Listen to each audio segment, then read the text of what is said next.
Assalamualaikum warahmatullahi wabarakatuh. Saya Revi Bintang Dasa Marcella dari 12 TKJ 2, nomor absen 27. Pada video kali ini saya akan melakukan praktikum konfigurasi IP table menggunakan tiga macam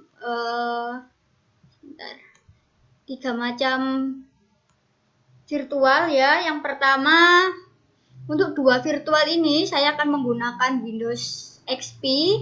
Lalu untuk router ini saya akan menggunakan OS asli dan juga ditambah konfigurasi IP table pada Linux. IP-nya akan saya samakan dengan IP ini. Yang pertama, kita masuk pada control panel. Sebentar ya, lemot. Oke, kita masuk.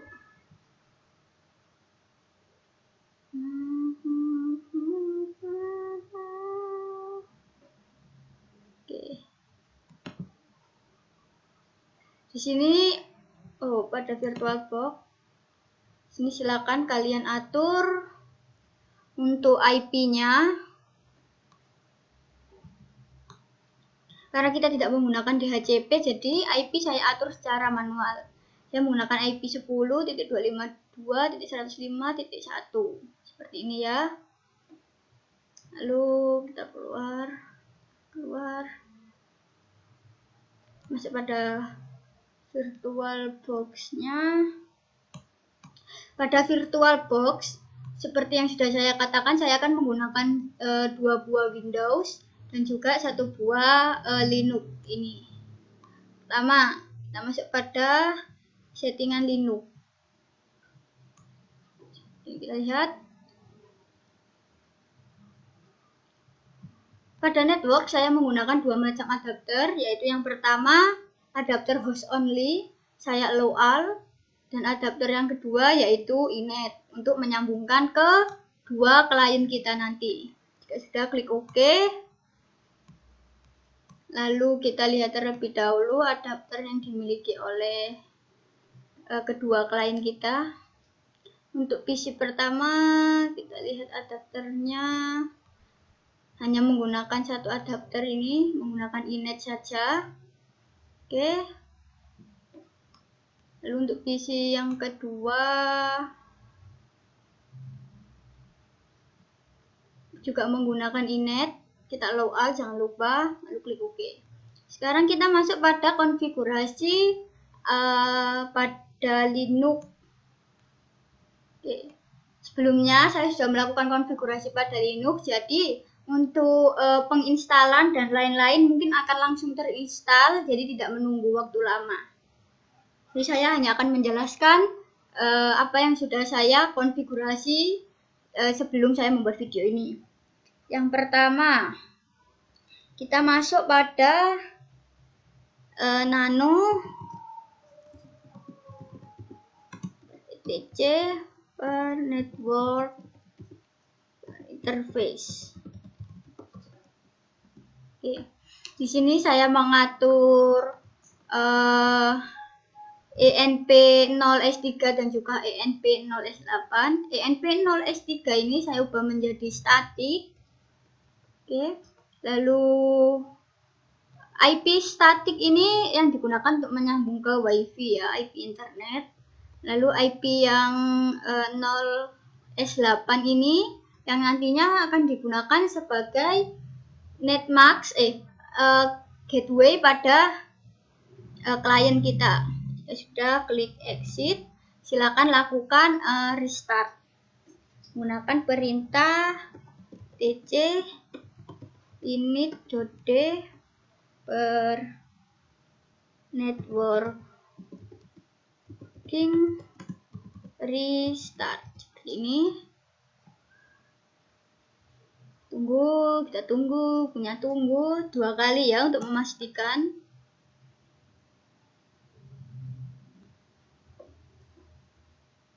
Jika sudah, kita masuk pada konfigurasi IP Google.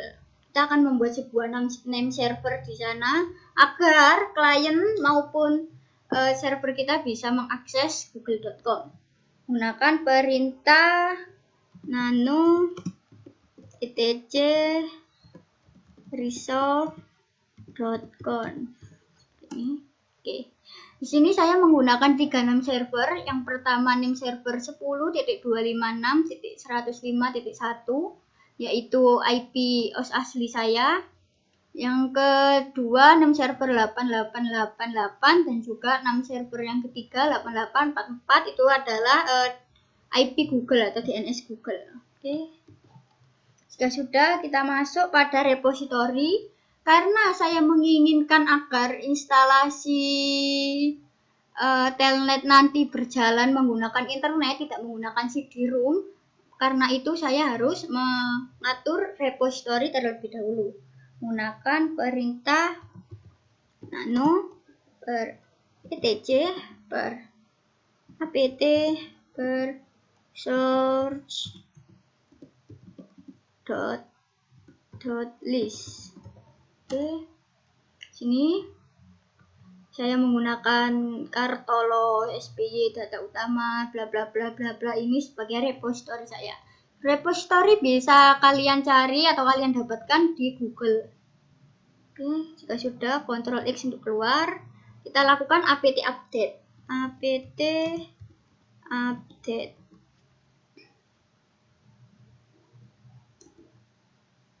Oke, kita tunggu.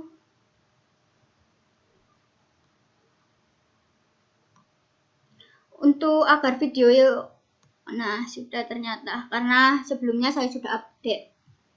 Jadi ini hanya tinggal mengupgrade sisanya saja.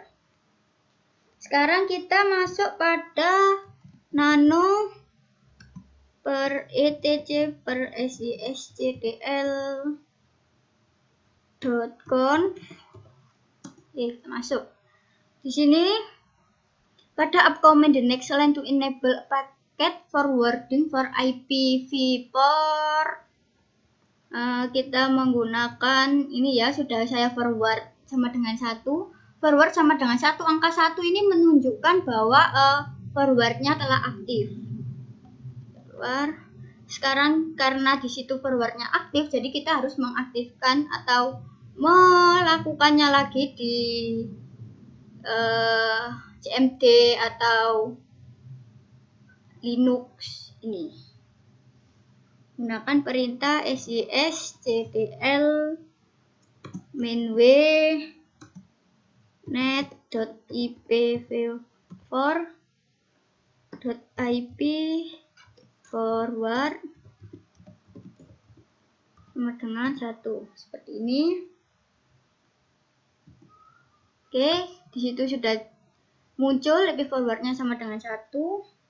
Sudah kita melakukan routing agar klien juga bisa mengakses IP Google kita atau bisa ping Google menggunakan perintah iptable min_nat min_a post routing. Sebentar, min_t. Saya kurang hafal bagian ini. Min_t min_nat post routing min_s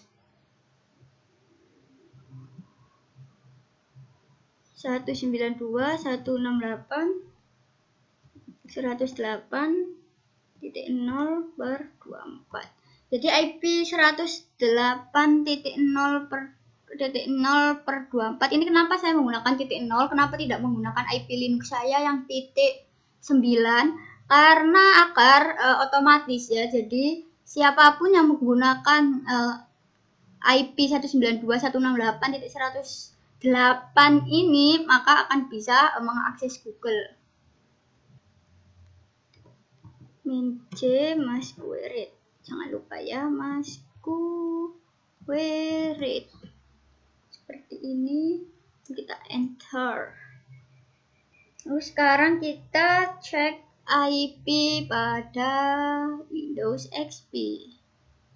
Nah, kita masuk pada klien 1 kita cek terlebih dahulu pada control panel network and internet connection.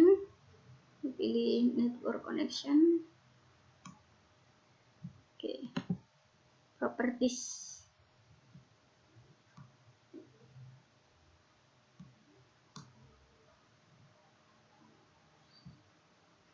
Sini saya menggunakan IP 192.168.108.11 dengan subnet max 255.255.255.255.0. Lalu pada gateway-nya ini saya menggunakan IP Linux saya. Oke, sudah jelas ya. Lalu jangan lupa pada DNS ini kita atur 8888 dan juga 8844. Oke, sudah, silakan klik OK, kita tutup saja. Oke, kita keluar dari kontrol panel. Lalu kita masuk pada Windows 2 kita yang akan menjadi client 2. Bentar, saya pause untuk menghemat waktu. Oke, sekarang lakukan hal yang sama. Kita masuk pada kontrol panel. Pilih network connection. Kita properties.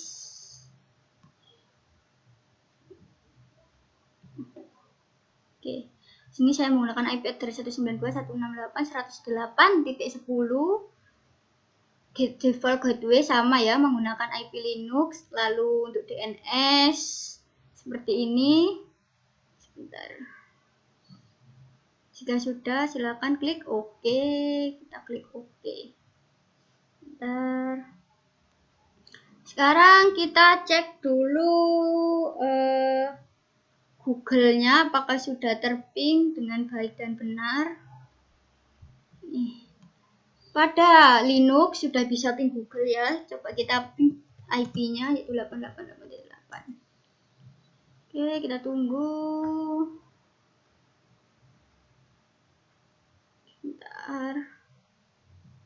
Oke, lalu kita cek ping Google-nya di XP.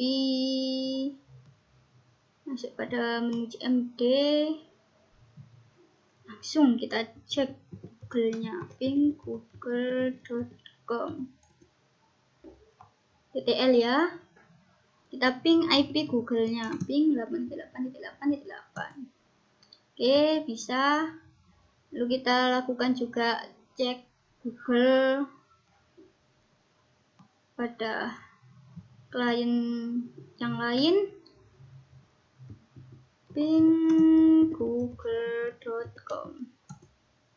Oke, kita tunggu. Oke, seperti itu. Lalu kita ping 8888. TTL ya. Sekarang saya ingin menunjukkan tentang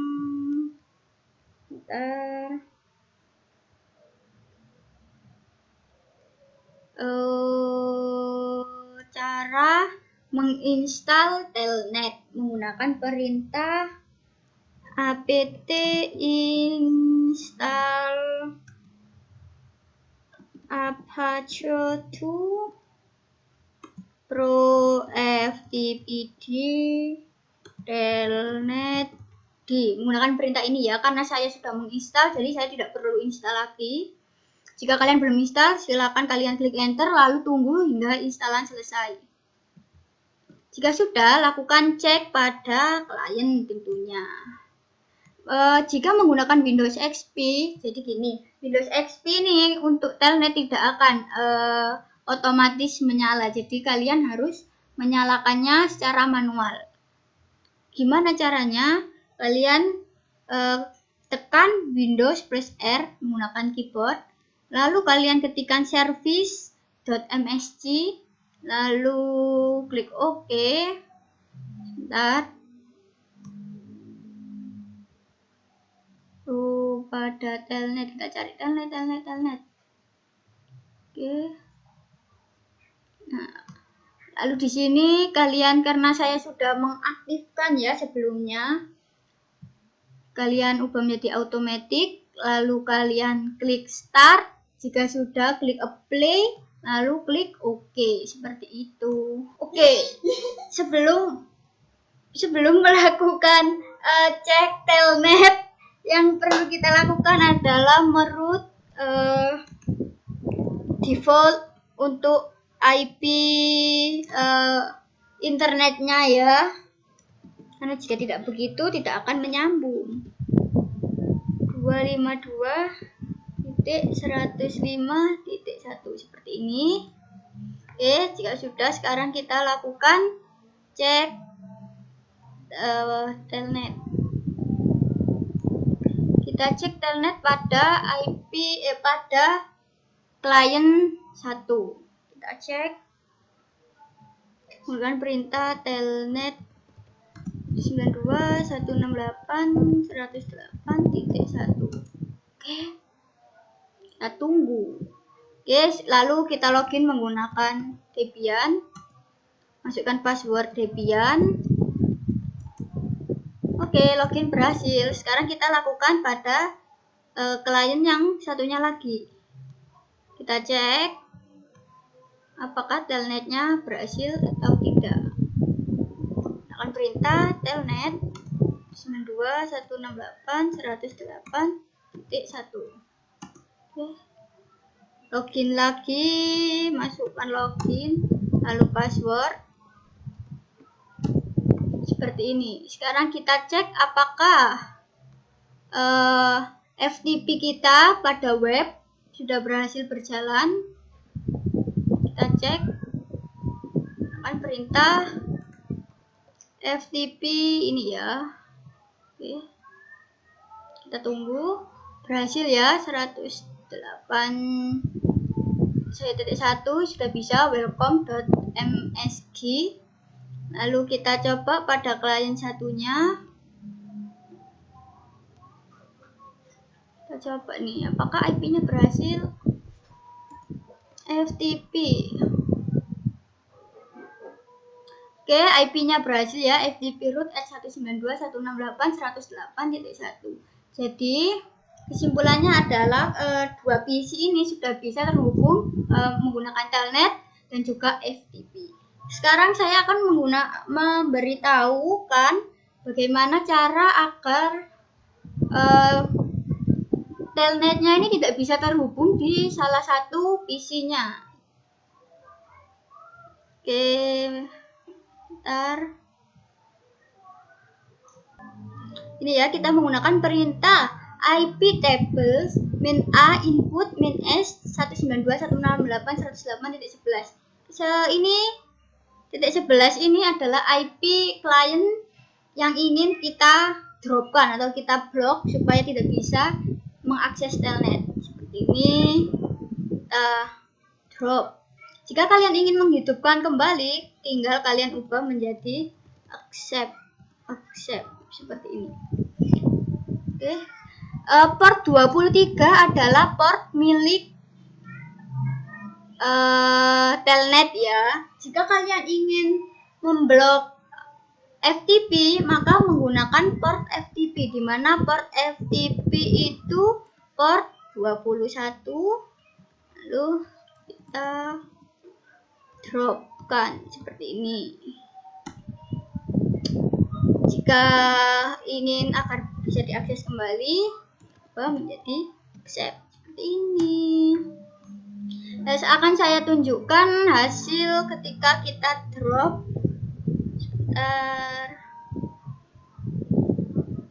Maka tampilan telnet yang sudah kita drop atau kita blok akan tampil seperti itu.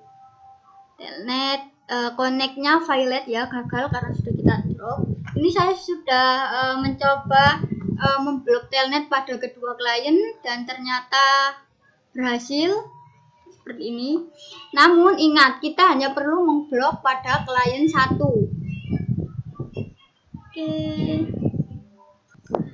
Untuk FTP juga, jika ingin mengecek, silakan cek pada Internet Explorer ya. Karena waktu saya sudah habis, maksudnya durasinya akan semakin panjang, jadi kalian bisa melakukan cek FTP sendiri. Jangan lupa jika ingin menghidupkan FTP, kalian harus mengaksepkan lagi port FTP yaitu port 21. Sekian video yang bisa saya sampaikan. Wassalamualaikum warahmatullahi wabarakatuh. Oke, sedikit tambahan tadi saya lupa. Bagaimana tampilan FTP yang tidak bisa diakses, maka connectingnya akan lama, atau jika tidak akan muncul tulisan seperti web ini tidak bisa untuk di reach atau tidak bisa dibaca. Oke, sekian. Wassalamualaikum warahmatullahi wabarakatuh.